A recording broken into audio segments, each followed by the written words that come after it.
All right, greetings. Welcome back to Black Bear News, where everything is connected.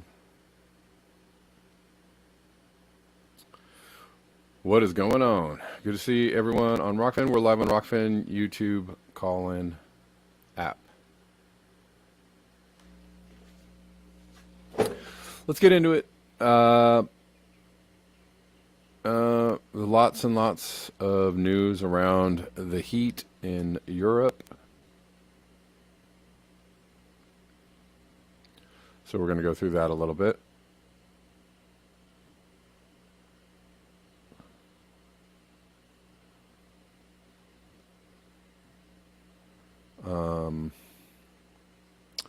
It's a Facebook post. Can't really see it for all the other things. Southern France was slammed by a heat wave so intense in June.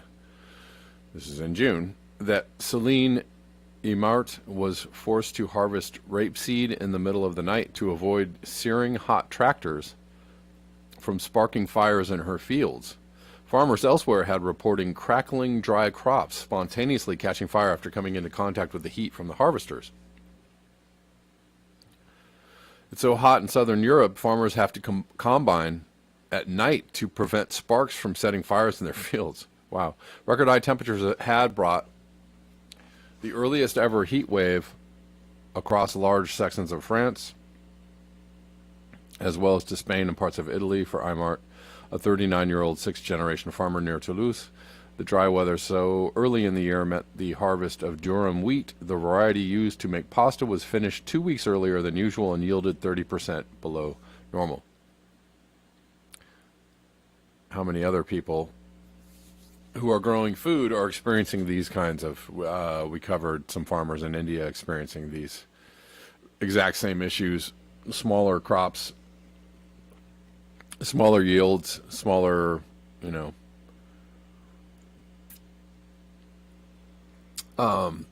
size of the actual fruits and vegetables that they're harvesting, and less tastiness, probably less nutritious.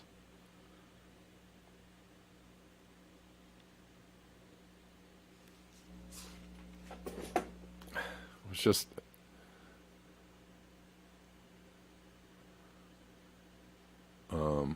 still waiting on a quote-unquote alternative journalist channels to talk about the heat, the widespread heat going on. Still waiting. On channels that talk about everything else under the sun. But just avoid talking about, oh, Jesus, what is going on in Europe? Or China, or Japan, or India, or the U.S. Completely avoid talking about that. I don't know why. From extreme temperatures around the world, 14th of July was terribly hot in Portugal, 47 C at Pinhao. If confirmed, it's the highest temperature ever recorded in July in the country. It seems to be getting hotter and hotter, I guess. Several all-time records were smashed. Main ones are Villarreal, 42.7 C, Braganca, 41.3 C, Miranda do Douro, 42 C, Chaves, 43.1 C, Mirandela, 45.2 C.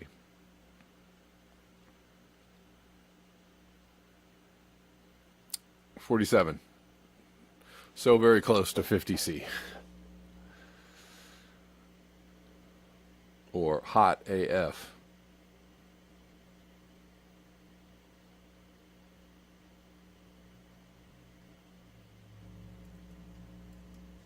It's going to be hot here in LA in the next couple of days.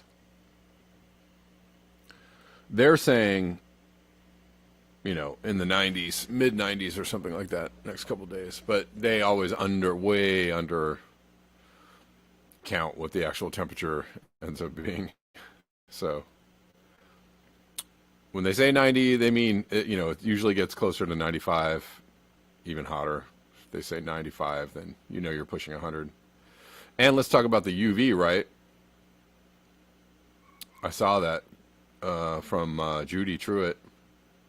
That's 10. The UV is 10, where she is 10 is extreme UV. But that's every day, every single day. Extreme UV every single day. And nobody's talking about that one and what that means to people.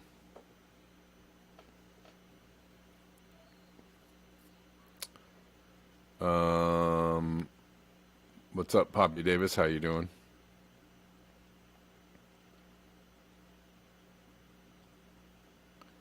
Yeah, but it's extreme UV pretty much all over the country every single day. And again, crickets on that one. Can't be good. Can only be bad. Western Europe is staring down what could be one of the most severe heat waves in history. Temperatures will be as high as 20 C above normal. 20 C above normal. UK could record its first 40 C in history. In history. So, weather's always changing, except when it's woo, outside the bounds of recorded history.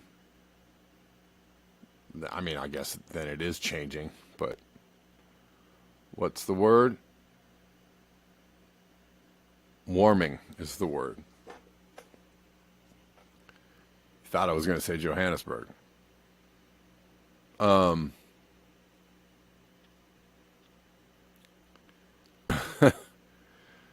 It's kind of like that.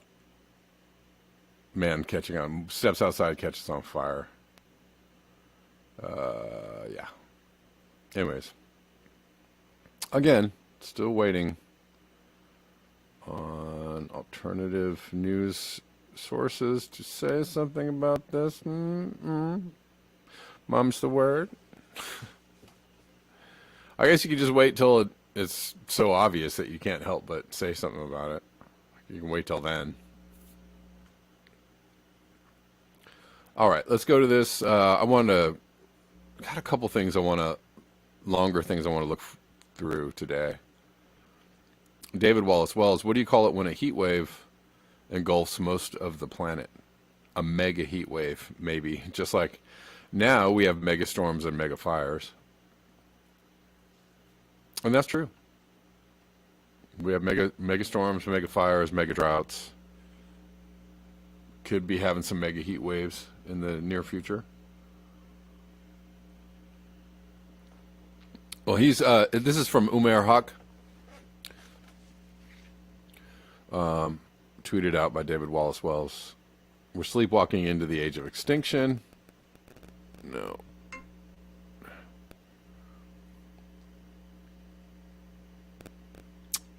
This is from a few days ago. It's humanity versus extinction, and the clock is ticking. How will the 2020s be remembered? We're living through a time that I think history will call as the Great Deafness. Indeed. What do I mean by that? Take a hard look around the world, beginning with the picture above.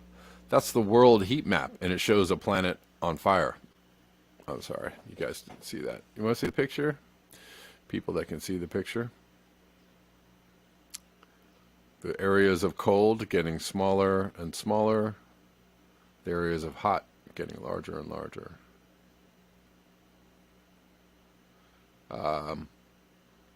Hold on. Heat waves of immense proportion stretch from America to China and across Europe. What do you call it when a heat wave engulfs most of a planet? A mega heat wave, maybe, just like now we have mega storms and mega fires. Climate change, a term invented by a far right-wing lobbyist. You can check that for the facts. Who helped start the war in Iraq to make the death of a planet seem innocuous. Used to be something abstract. Yeah, let's go back to the original word, which is global warming, which is what's happening. Let's live in reality these days, shall we?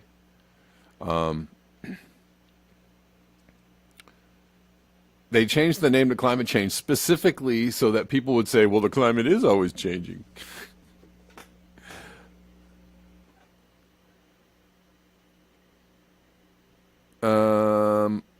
It was going to arrive in the future. So what? Let's party. But now, every day of every year, oh, sorry, every day of every summer, you can literally feel the planet getting hotter, feel it on your skin, in your sweat. You can see it in the strange, surreal, flaming sunsets.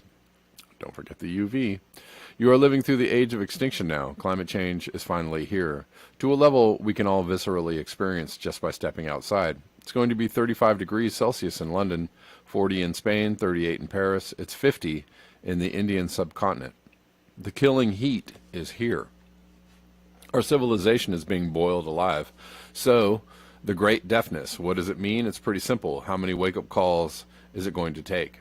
We're beginning to live at the end of a civilization. It feels a lot like that because that's what it is. This isn't a joke or a drill. Not anymore. It's on your doorstep, our doorstep. The killing heat. What do I mean by that, being boiled alive? Exaggeration? Let's think about the consequences. In America, energy grids are stressed. Utilities are already practically begging people to cut power consumption, but of course, how can they? The hotter it gets, the higher and more you need to run the air conditioning. Europe's not too far behind. Westerners don't understand that in the Indian subcontinent, the future is already here.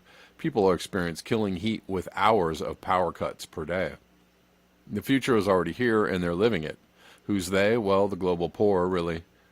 Westerners don't fully understand that as the civilization continues to implode around us, we're all on the way to becoming the global poor.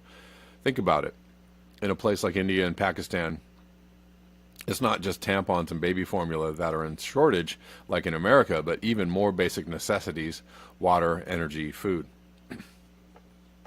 Go ahead and imagine living through this kind of accelerating heat without power, without enough water, without enough food, money, shelter. What do you do? That's the future. The killing heat destroys everything. Everything. It soars, and the fundamental systems of our civilization incinerate, like a supernova setting fire to a forest. Power grids fail, water runs out, harvests wither, the soil turns to dust, and the rivers and lakes run dry. How many wake-up calls is it going to take? In the American West, there are already predictions that water will begin running out, seriously running out, as in it's gone for good in 2025. 2025 used to seem like the future. It's 2.5 years away. Reservoirs like Lake Mead supply water to tens of millions of people. They form the basis of the water system of half a continent. They're now running dry, and when they do, the game is over.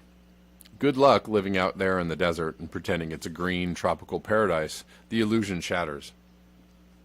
The American West also illustrates the interconnected problem of a megasystem failure. The system of reservoirs it depends on doesn't just supply water, it supplies electricity through hydropower too. As the water runs out, the lights go out. Nice. This is how collapse happens. Dominoes fall, one system's falling down and failing hits another, and they both go down. So we have not one but 3 wake-up calls all in one: water, electricity, and of course agriculture, because the American West's water ends up in California, where it nourishes the crops which feed much of the continent. What happens when the choice in California is water for agriculture or to live on? That choice might seem like it's in some distant future, but it's not. It's going to happen within this decade. It already is. Slowly. The key word is slowly. What's happening to us, let me tell you how I wake up. I bet you do it too. I'm very lucky.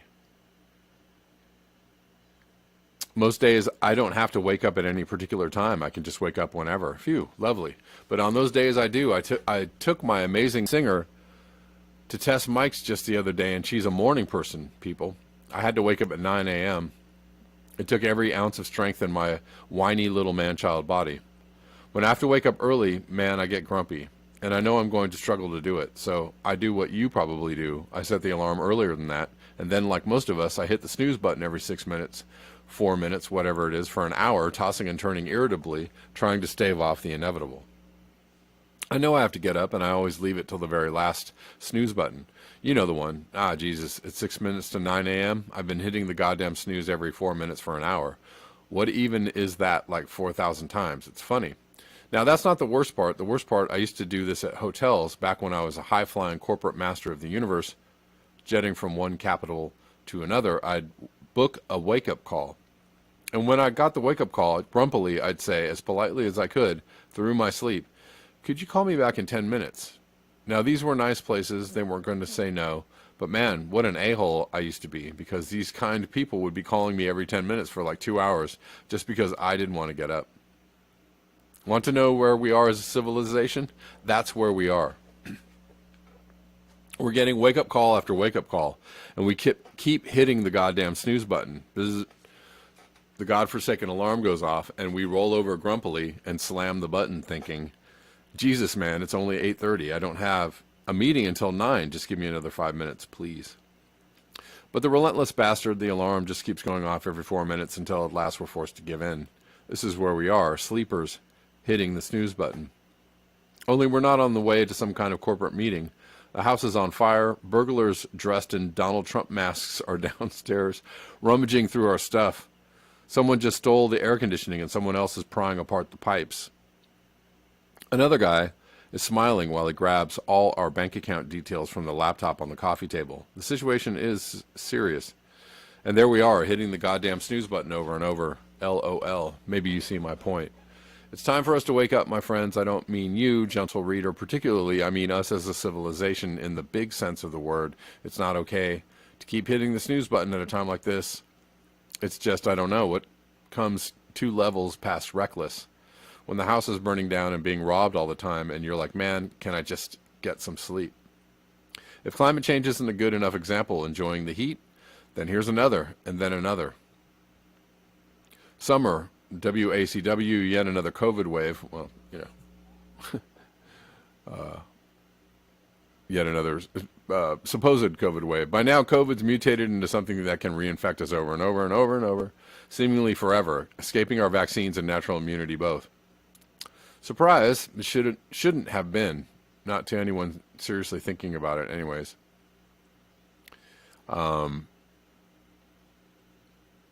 Anyways, I'm not going to read the rest of his comments on COVID.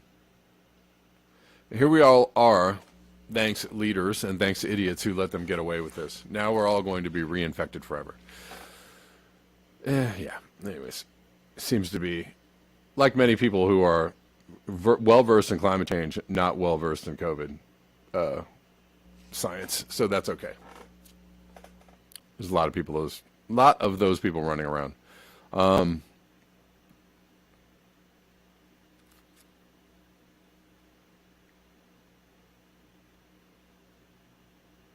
Anyways, I'm not going to read the rest of this, honestly. It's fairly long. But I think he makes his point, and we'll leave it at the concept of hitting the snooze button. Because, climate change is clearly happening. Warming is clearly happening. It's warm. I don't know how much more simply it can be put.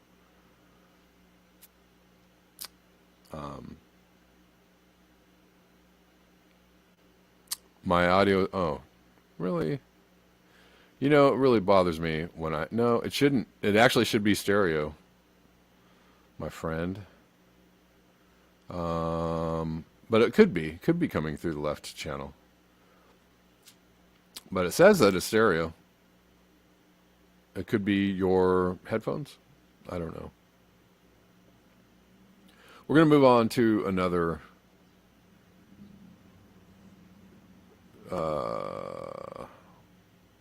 let's see.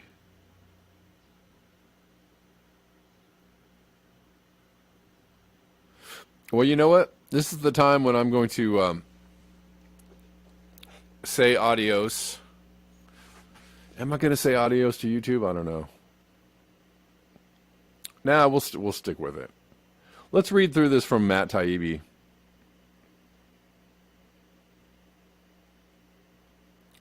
Who brings up an interesting point about the more you try to go after Trump, the more popular you make him. It seems to be the case. And I don't know how deeply I want to go into what I think is actually happening. But if you just imagine a pro wrestling, people love pro wrestling, but they know when they're watching it that it's fake. Right? Oh my God. I'm going to get that. I've got a lot of things waiting for you over here. Blah, blah, blah. The whole thing. Everybody knows what happens at pro wrestling, right?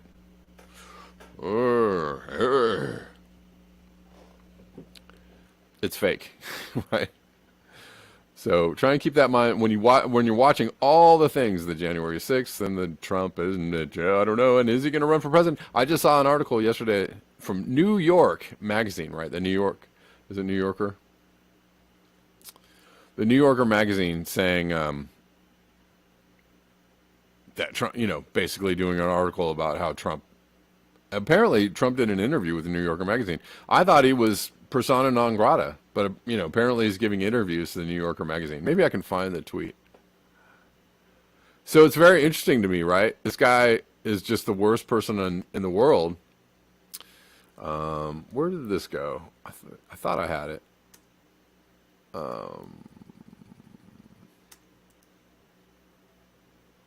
But the New Yorker Magazine is interviewing him, right, about whether he's going to run again.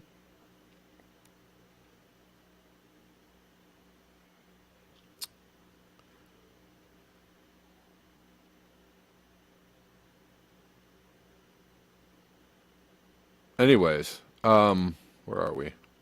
I don't know if I can find it. I just saw it like yesterday, and now it's gone. Anyways, he says he's going to run again.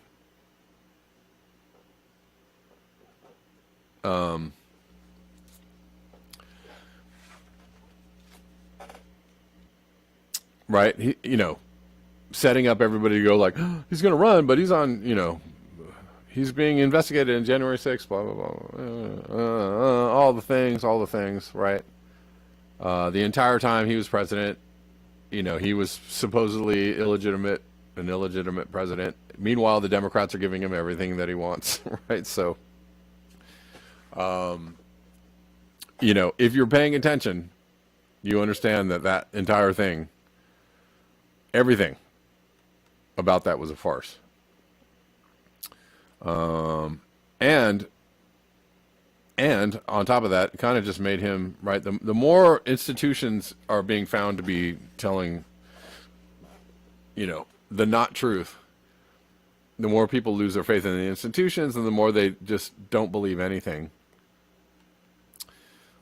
Anyways, let's look at this from Matt Taibbi, who makes a very good point. I don't know if I'm going to read the entirety of this. It's pretty short, though.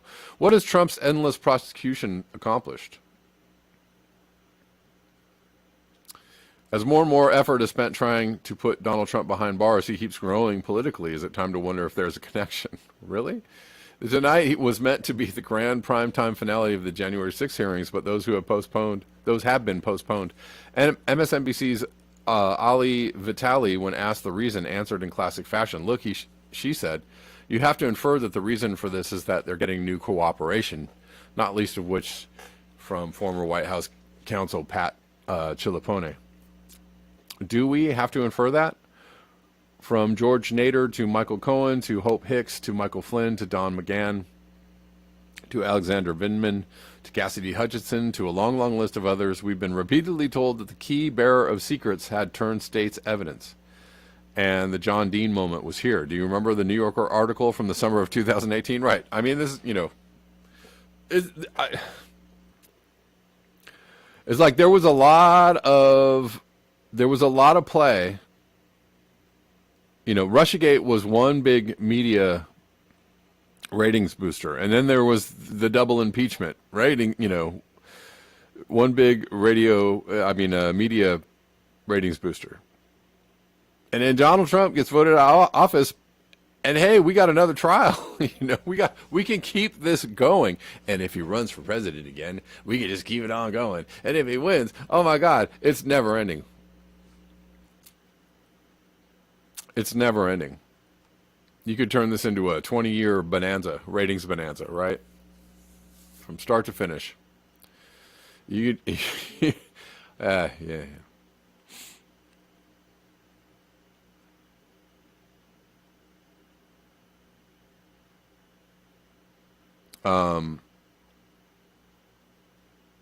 Anyways, this is it's an interesting article and kind of funny. Do you remember that New Yorker article from the summer of 2018, Alan Weaselberg, the man who knows Donald Trump's financial secrets has agreed to become a cooperating witness. The one containing the line, Alan is the one guy who knows everything. No, neither had I, but it happened. Another moment, crumpled up and thrown at the bottom of what in the rearview mirror now looks like an enormous mountain of lost opportunity. A Giza necropolis of spent political capital.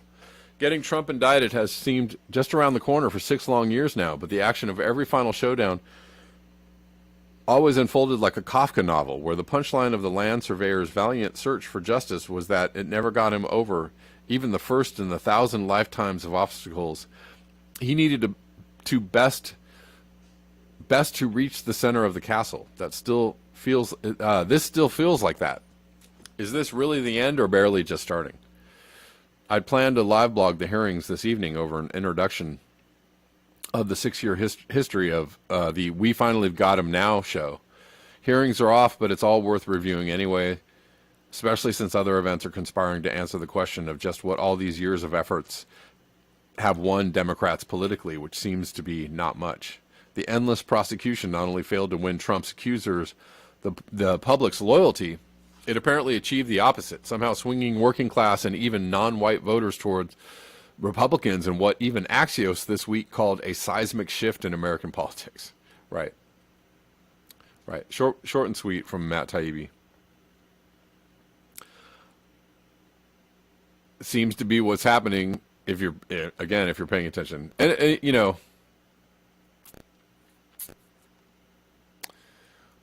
just a word of caution to the Democrats who think all of the things that are said on their side are real. And, you know, these are real. These are real stories and real conspiracies, and they really have the dirt and the dirt and the dirt.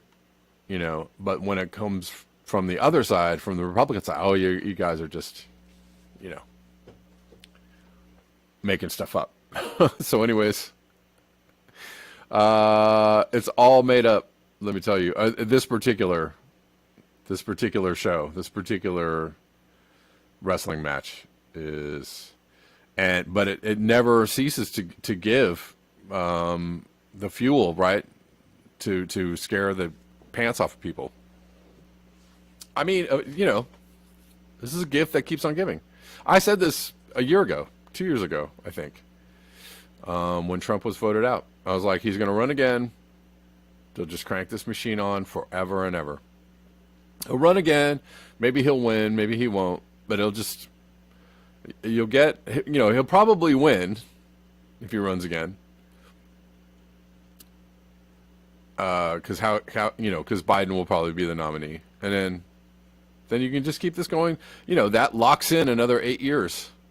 And imagine how that locks in, you know, more years of denialism,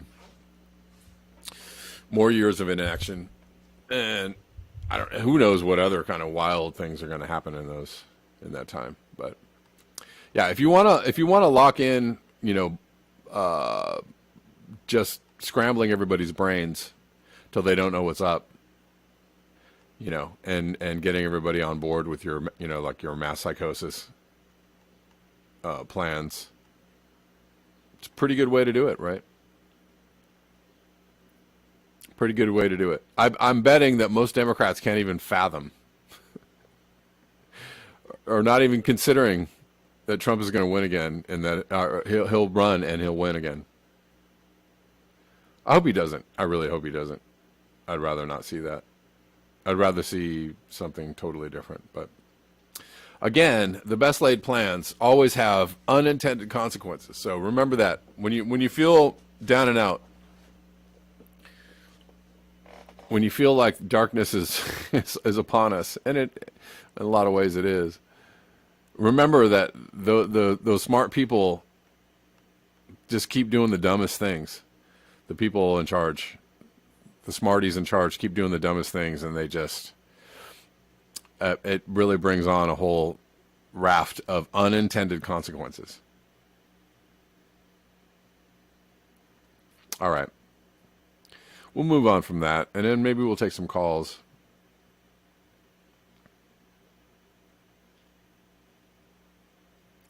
We have the New Yorker magazine saying, we interviewed Donald Trump to see if he was going to run again for president. He said he's already made his decision. I'm just paraphrasing the headline or paraphrasing the tweet, meaning he's going to announce that he's running again, and then we'll just have a whole other show.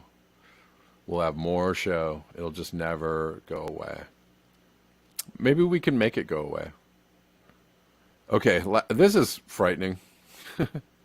Show you if you haven't been properly frightened today. Um,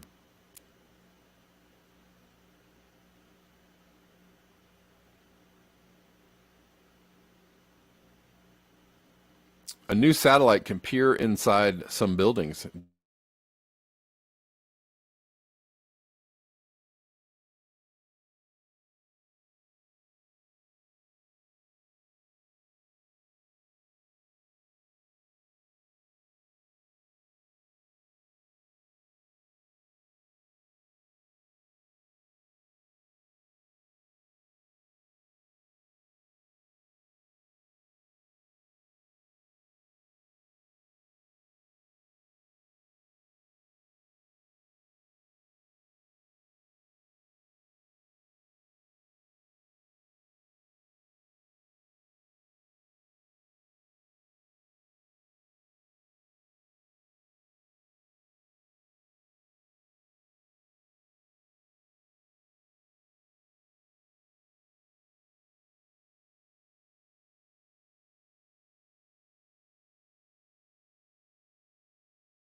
Are we back? Are we still here?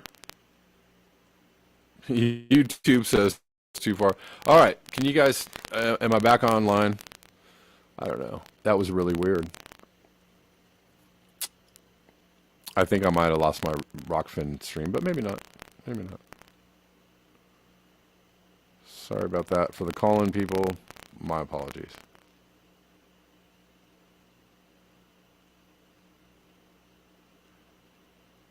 Yeah.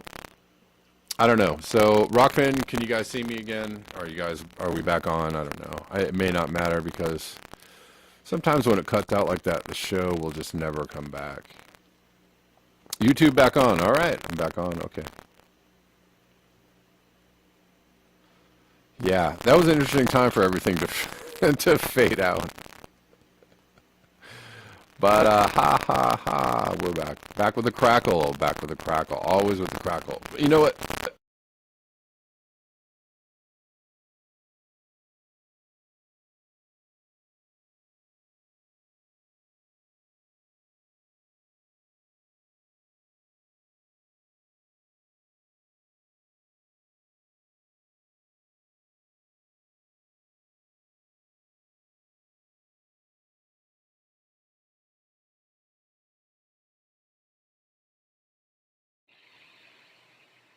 Weird.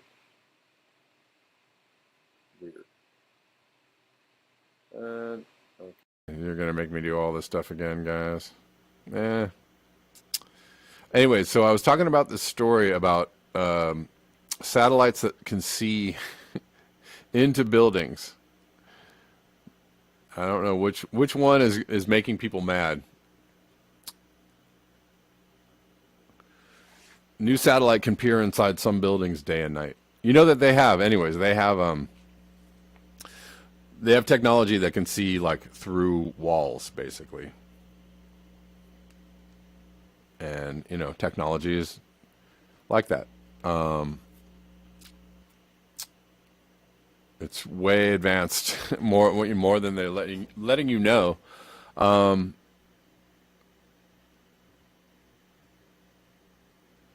Which makes me super paranoid. Makes some people super paranoid. This is actually from 2020. A new satellite can peer inside some buildings day or night, but don't worry, the company says it can't see inside your home. Why would that make any sense? A few months ago, a company called Capella Space launched a satellite capable of taking clear radar images of anywhere in the world with incredible resolution. It can even see inside some buildings, including spotting airplanes inside hangars, though only in the case of lightweight structures, the company clarified, and not dense ones like high-rises or residential homes. Okay. We'll just take that at face value. And unlike most of the huge array of surveillance and observational satellites orbiting the Earth, its satellite, Capella 2, can snap a clear picture during night or day, rain or shine. It turns out that half of the world is in nighttime and half the world on average is cloudy. CEO Pam Benazadeh, former system engineer at the NASA Jet Propulsion Laboratory, that's just down the street from me, told Futurism, when you combine those two together, about 75% of Earth at any given time is going to be cloudy nighttime, or it's going to be both. It's invisible to you, and that portion is moving around. On Wednesday, Capella launched a platform allowing governmental or private customers to request images of anything in the world, a capability that will only get more powerful with the deployment of 6 additional satellites next year. So that was last year, the 6 additional satellites. So now very powerful. If you didn't know that. Is that creepy from a privacy point of view? Sure. But Benazadeh says that it also plugs numerous holes in the way scientists and government agencies are currently able to monitor the planet. Naz Banaz says, just coat your roof with titanium. Just break out the titanium paint. That'll work.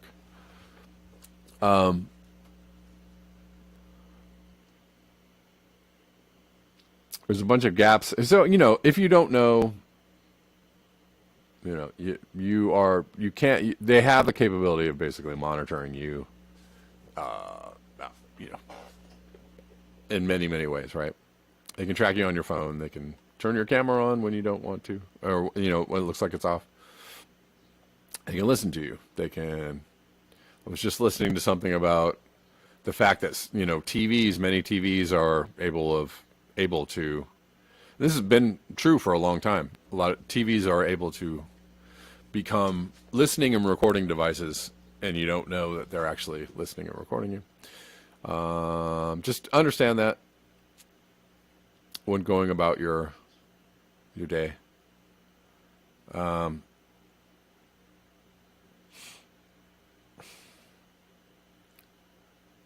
Capella can peer right through cloud cover and see just as well in the daylight as in total darkness. That's because instead of optical imaging, it uses synthetic aperture radar, or SAR. SAR works similarly to how dolphins and bats navigate using echolocation. Satellite beams down a powerful 9.65 gigahertz radio signal towards its target, and then collects and interprets the signal as it bounces back up into orbit. At that frequency, the clouds are pretty much transparent. You can penetrate clouds, fogs, moisture, smoke, haze. Those things don't matter anymore, and because you're generating your own signal, it's as if you're carrying a flashlight. You don't care if it's day or night. Capella didn't invent SAR, but Benazadeh says it's the first U.S. company to offer this technology and the first worldwide to offer a more accessible platform for potential customers to use. Who are those potential customers, I wonder? Do you think it might be military agencies? Parts of the challenge in this, parts of the challenge in this industry is that working with satellite imagery providers has been difficult. You might have to send a bunch of emails to find out how they could collect images for you. In some instances, you might have to send a fax. Really? Another innovation, he says, is the resolution. I don't get that. Another innovation, he says, is the resolution at which Capella's satellites can collect imagery. Each pixel in one of the satellite's images represents a 50 centimeter by 50 centimeter square, while other SAR satellites on the market can only get down to around 5 meters. Wow. When it comes to actually discerning what you're looking at from space, this makes a huge difference.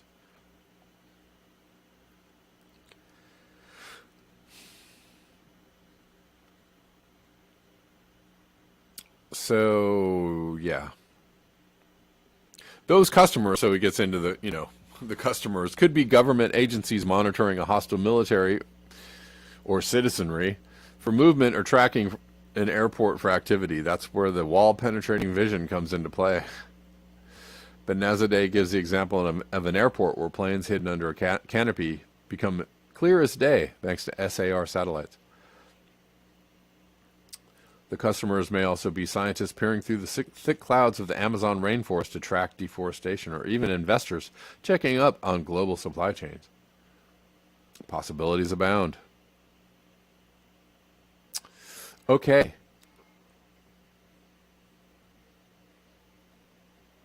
That makes me feel so much better. All right. We have time for a call if anybody wants to call in.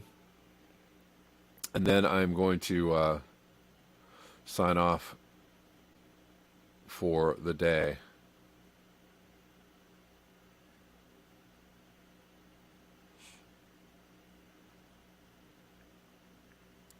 Poppy Davis says the market is surging today because, well, everything is going so well. Yeah. Denver Attaway says, who do they bankrupt and steal the tech from, I wonder? Judy Truitt says, no smart TV for me.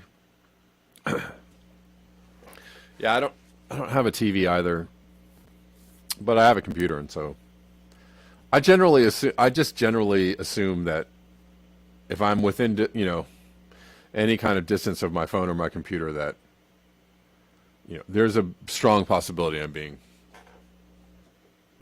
listened to, whatever, recorded.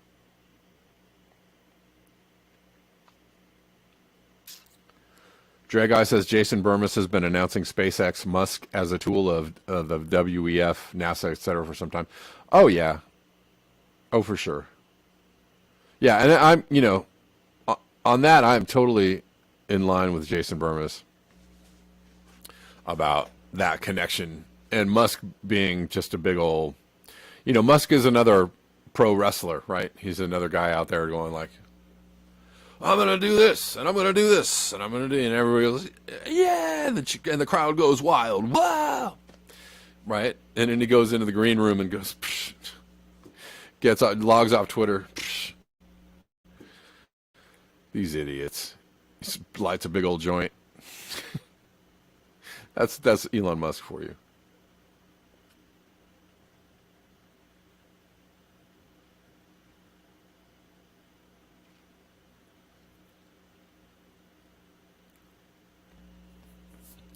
All right, guys.